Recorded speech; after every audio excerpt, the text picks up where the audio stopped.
大家问千万字，逐工要和大家做伙来捌一字。医生拢是鼓励大家爱培养运动的惯势，安尼才会健康。特别是看步数是顾坐伙人的腰脊骨，也阁有骹头夫。今仔日要甲大家小解这一日，咱同齐来看到，这头做食只食第4条。读食这是读鼻音，食就是咱人或者是动物的骨条，像咱讲龙骨、后壁骨，过去就人讲是脚趾骨，另外腰骨咱讲是腰脊骨，咱人的后壁咱讲是脚趾片。另外，伫咱人的背后，咱讲是脚趾后。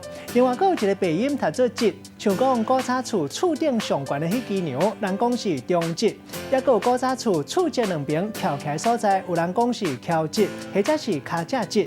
若沙轮啊，有人讲是山趾。这个文音读做趾，带大家做伙来小解这两个词，拢是咱生活中常在用得到的词。头一个读做脚趾片，就是咱人的后壁面。